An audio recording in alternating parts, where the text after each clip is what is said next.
नमस्ते दोस्तों, एक बार फिर से मैं आप सबका अपने इस चैनल में बहुत बहुत स्वागत करती हूँ।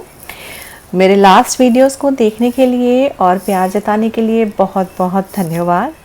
जैसे कि मेरे पिछले वीडियो में मैंने आपको बताया था कि मैं अपने इस वीडियो में ये बताऊंगी कि हमें घर में मूर्तियाँ लानी चाहिए या नहीं लानी चाहिए, और अगर लानी चाहिए तो हमें उनका साथ उनकी पूजा, उनकी भक्ति, उनका रख रखाव कैसे करना चाहिए, और अगर मूर्ति पूजा नहीं होनी चाहिए तो वो क्यों नहीं होनी चाहिए, घर में हमें मूर्तियाँ क्यों नहीं लानी चाहिए, उसका रीज़न क्या है। तो आज हम इसी बात पे बात करेंगे। ये टॉपिक बहुत सीरियस टॉपिक है। मैं होप करूँगी कि आप इस टॉपिक को, इस विषय को बहुत सीरियसली लेंगे और ध्यान से सुनेंगे कि इसके पीछे क्या रीज़न है कि हमें घर में मूर्तियाँ नहीं लानी चाहिए, और अगर हम मूर्तियाँ लाएं तो हमें किन बातों का बहुत ख्याल रखना चाहिए। इसके पहले कि मैं आगे बढ़ूँ अपने इस टॉपिक पे, मेरी रिक्वेस्ट है उन सब लोगों से जो मुझे देख रहे हैं, प्लीज़ मेरे वीडियो को लाइक करना, सब्सक्राइब करना और स्पेशली बेल आइकॉन दबाना ना भूलें, ताकि जब मेरा नेक्स्ट वीडियो आए तब आपको उसकी जानकारी मिल जाए। क्योंकि मेरे जो वीडियोस मैं बनाती हूँ वो मैं कोशिश करती हूँ कि आपको वो जानकारी दे पाऊँ जो आपको और कहीं से नहीं मिलती। तो please don't forget to like me, subscribe me और स्पेशली बेल आइकॉन दबाना ना भूलें। तो चलिए आगे बढ़ते हैं। दोस्तों, अब मैं आपका ध्यान खींचना चाहूँगी पुराने समय पे। आप थोड़ा सा ध्यान लगाकर सोचिए कि पुराने समय में लोग पूजा कैसे किया करते थे। लोग मिट्टी के भगवान बनाते थे और फिर पूजा के बाद उनका विसर्जन कर दिया करते थे। जैसे कि हम जब बच्चे थे, छोटे थे, तब हमारी माँ जब हमको बोला करती थी कि महालक्ष्मी का व्रत आया है बेटा, हमें लक्ष्मी जी बनानी है हाथी के ऊपर बैठी हुई। और देखो, सब बच्चे, पूरे मोहल्ले के बच्चे होते थे तब, उनको सबको कंपटीशन होता था कि देखो सब कौन अच्छा बनाता है सबसे अच्छा, और सब लग जाया करते थे मिट्टी के बनाने के लिए। सेम उसी तरीके से जब हरतालिका तीज आती है तब आप सोचिए, तब हम मिट्टी के शिवलिंग बनाते थे। उसी तरीके से पहले हम मिट्टी के लक्ष्मी गणेश जी लाया करते थे दीपावली के दिन। अगर आपको थोड़ा सा याद हो, हम पिछले ज़माने में जाएं तो, ज़्यादा नहीं, आप 10-15 साल पहले भी जाएं तो ये हुआ करता था। किसी भी पूजा के लिए लोग पहले मिट्टी के भगवान बनाते थे और उनका फिर विसर्जन कर दिया करते थे तुरंत के तुरंत। एक और सबसे बड़ा एग्जाम्पल मैं आपको देती हूँ गणपति जी का। जब गणपति आते हैं तो सब गणपति जी की मूर्ति घर पर लेकर आते हैं। 1.5 दिन, 3 दिन, 5 दिन, 7 दिन, 9 दिन, 11 दिन सब रखते हैं। जिसकी जैसी श्रद्धा होती है और कैपेसिटी होती है वैसे रखते हैं, और उसके बाद वो उनका विसर्जन कर देते हैं। तो ये परंपरा क्यों है विसर्जन करने की पूजा के बाद? क्योंकि जब आप पूजा करते हैं तो वो जो एनर्जी है जो ट्रैवल करती है, जिसका आप आह्वान करते हैं, वो उसमें आइडल में, उसमें मूर्ति में आती है। और जब आप उसको मूर्ति को उठाते हैं, उनके आगे हाथ जोड़ते हैं कि ठीक है, जैसे लक्ष्मी गणेश जी का आप आह्वान करते हैं कि आप मेरे घर में हमेशा विराजिए, और बाकी भगवानों को आप पूजा के बाद बोलते हैं कि आप जहाँ से आए हैं आप अपने अपने घर पे वापस जाएं। तो उनको वापस भेजने के बाद भी, या उनको उस मूर्ति से बाहर आने के लिए आह्वान करने के बाद भी, उसमें कुछ एनर्जी बची हुई होती है जिसको शांत करना बहुत ज़रूरी होता है। इसीलिए हम उनको विसर्जित करते हैं, क्योंकि अगर आप विसर्जित नहीं करोगे तो आपको उसकी पूजा लगातार कंटिन्यू करनी ही पड़ेगी, और करनी ही चाहिए, नहीं तो ये उसका अपमान हो जाता है। इसीलिए दोस्तों, ये प्रथा है कि हम पूजा के बाद उसका विसर्जन करते हैं। तो दोस्तों, हिंदू धर्म में ऐसा बताया गया है कि मूर्तियाँ सिर्फ मंदिर में रहनी चाहिए। इसका रीज़न, ये बहुत बड़ा रीज़न होता है कि मंदिर में जब आप भगवान की मूर्ति रहती है, उसकी प्राण प्रतिष्ठा होती है, तो उसका रख रखाव भी किया जाता है। मतलब अगर आप घर में मूर्तियाँ लाते हैं और उनका रख रखाव नहीं करते हैं तो ये अच्छी चीज़ नहीं है। जो बहुत सारे यंग जनरेशन है, उन्हें कुछ भी नहीं पता होता है। वो मार्केट जाते हैं, उन्हें बहुत सारी मूर्तियाँ दिखाई देती हैं, उन्हें जो पसंद आता है वो ले आते हैं और घर में बस उनकी हल्की फुल्का पूजा करते हैं और बस उन्हें लगता है हो गया। लेकिन ऐसा नहीं होता है दोस्तों। अगर किसी भी मूर्ति को आप लेकर आते हैं, भले ही वो छोटी मूर्ति हो या बड़ी मूर्ति हो, मूर्ति जब आप घर में लाते हैं, मंदिर में रखते हैं, तो ज़रूरी होता है कि उसकी प्राण प्रतिष्ठा की जाए। उसका एक प्रॉपर प्रोसीजर होता है, उसकी पूजा होती है बहुत। प्राण प्रतिष्ठा मतलब ये होता है कि जब आप मंत्रों के द्वारा आप ईश्वर, जिनकी भी आप मूर्ति लेकर आए हैं, वो एक बहुत बड़ी एनर्जी होती है जो यूनिवर्स में ट्रैवल करती है।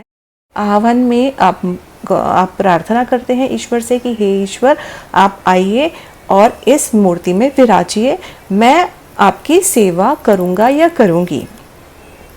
तो जब आप उस मूर्ति की प्राण प्रतिष्ठा करवाते हैं तब वो मूर्ति जागृत रहती है। आप ये मानेंगे कि उस पर्टिकुलर मूर्ति के अंदर एनर्जी ट्रैवल कर रही है क्योंकि आपने उसे बुलाया हुआ है।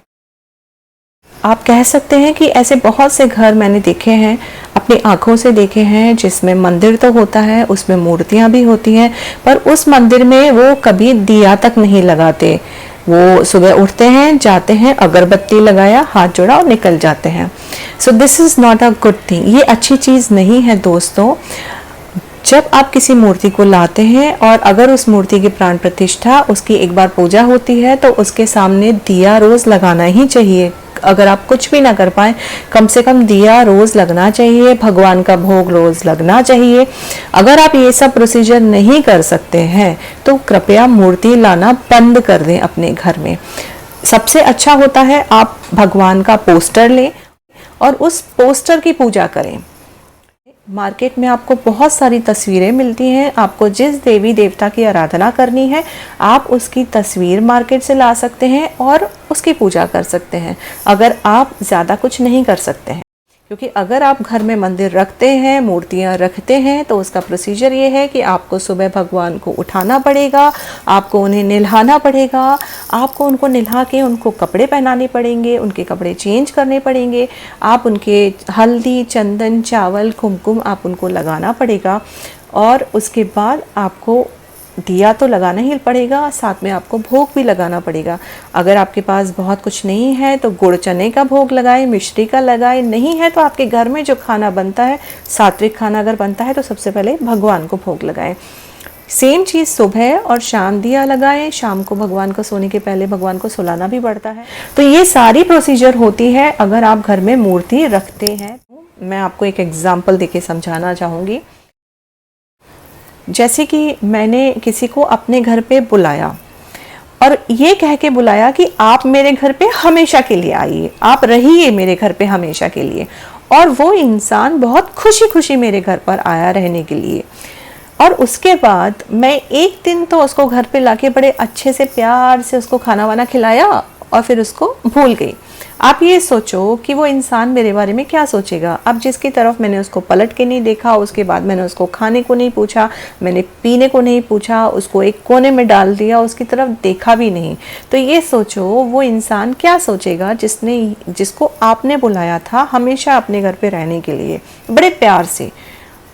तो यही चीज़ हो जाती है मूर्ति के लिए कि अगर आप मूर्ति लाते हो तो उसकी पूजा आप रेगुलरली कीजिए। अगर आप पूजा नहीं करते हैं तो घर में मूर्ति मत लेकर आइए, ये अच्छा शगुन नहीं होता है। अगर आप पूजा नहीं करते हैं, उसके आगे दीप नहीं लगाते हैं, तो बेटर है आप पोस्टर की पूजा करिए।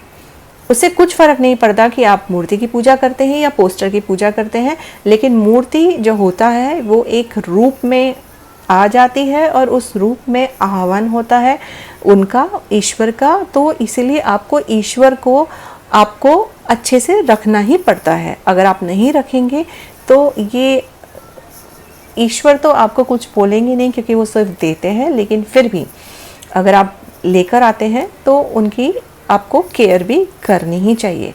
इसीलिए मूर्ति दोस्तों सिर्फ मंदिरों में ही होनी चाहिए, वो मंदिर जहाँ उनकी अच्छे से सेवा की जाती है और की जा सकती है। तो याद रखिए, बहुत सीरियस सब्जेक्ट है, इसको लाइटली मत लीजिए। अगर आप पूजा कर सकते हैं तो ही मूर्ति लाइए, अगर आप पूजा नहीं कर सकते हैं तो मूर्तियाँ ना लाएं। अगर मूर्ति की पूजा करनी है तो मिट्टी की मूर्ति लेकर आए, उसकी पूजा करें और बहुत ही आदरपूर्वक उसका विसर्जन करें।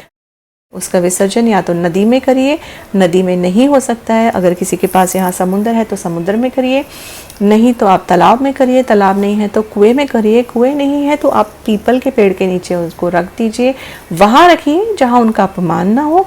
और अगर वहाँ भी नहीं कर सकते हैं तो आप गार्डन में किसी पेड़ के नीचे, और वो भी नहीं हो सकता अगर आप फ्लैट में रहते हैं तो अपने किसी गमले में उनको रखिए, ताकि जब आप पेड़ों में पानी डालेंगे तो वो धीरे धीरे धीरे करके उस मिट्टी के अंदर समा जाएंगे। तो मैं आशा करती हूँ कि जो बात मैं समझाना चाह रही थी, जिस विषय में, आपने उसको समझा होगा, उसको सीरियसली लिया होगा, और आई होप कि आप ये बात आगे भी बढ़ाएंगे। तो अपने नेक्स्ट वीडियो में ऐसा ही मैं कुछ सीरियस टॉपिक एक और लेकर आऊँगी भाई और बहनों। तो आप मुझे प्लीज़ लाइक करना, सब्सक्राइब करना और बेल आइकॉन दबाना ना भूलें। Thank you for watching me.